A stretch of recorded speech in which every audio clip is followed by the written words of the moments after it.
about adding someone from another team?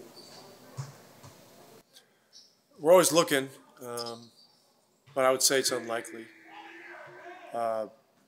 Courtney Lee was released today, so we're down to 17, 15 plus 2. Courtney came in and did a terrific job and got a chance to play the other night. Did good things in 5 or 6 minutes, and I think that was a situation.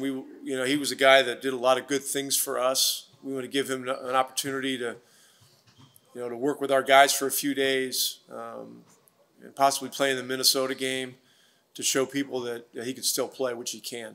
And So it's great to see him. He's always a positive guy and a positive influence. And but we've cut with that.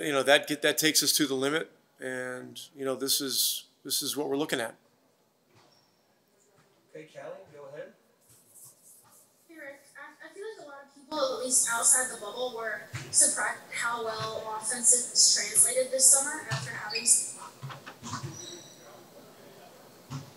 You get the idea that it could be a similar introduction this year after kind of a rocky offseason, or does roster continuity and things like that play into how much time offenses might need to get up to speed? I don't know. I guess my belief is that as the NBA game continues to evolve and skill becomes better and better, and now you got centers that are shooting the ball, more often than not, and it's opening up more space, and it's going to lead to more scoring. And so, I would expect scoring to be good. There are some teams that tempo the game a little bit slower, a little more physical. In those cases, you could have some games potentially in the 80s or 90s. But if teams are at full strength and playing in regular season game situations, I expect there to be some fireworks on offense. Eddie Sefko, go ahead.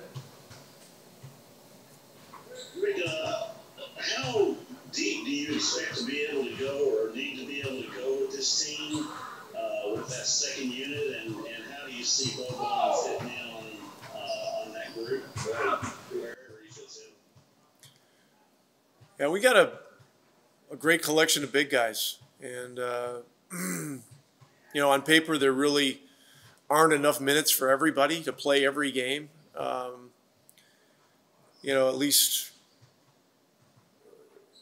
an ample minutes type situation. So, our bigs are going to have to be ready for anything. Bobby was always ready last year. We played him more situationally.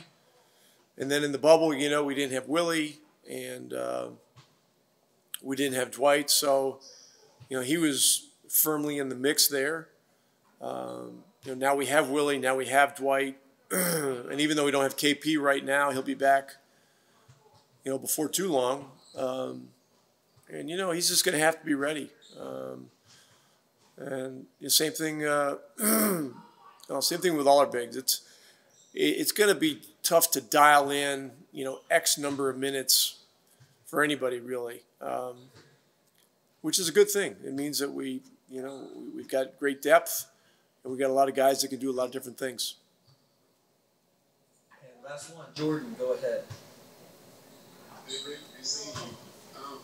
I've been really impressed with how you've been able to, like last year, how you used Tim, and now it's turning into the same thing with Josh, running them off the dribble handoffs, and then when they catch the ball, being able to make reads. And can you just talk about just your expectation from them and, how Josh is offense, what you like from things that you've seen from Josh? I missed some of that. Josh Richardson?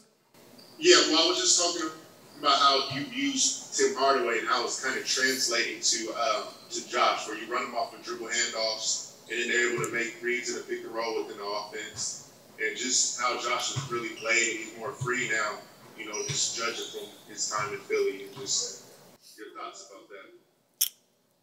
Yeah, listen, we've always liked Josh Richardson. We've liked him as a two-way player, a guy that could, you know, do a lot of different things offensively, and a guy that can guard a lot of different positions defensively. You know, his shooting numbers are better than you think from the three-point line. And you play with a guy like Luka, there's going to be more open opportunities because he creates a lot of problems. And so, you know, Josh's job is to step into those same way we have all our guys stepping into open shots. But he's been a very good fit with this team for what we need, and that is, you know, a higher level defensive player that still plays the game at a high level offensively and does some diverse things. You know, he can play at all levels. He can play at, you know, he can play at the rim level with rim attacks. He can play the mid-range game with floaters and open mid-range shots, and we know he can shoot the three. Thank you, Coach. Appreciate your time today. Okay, thank you.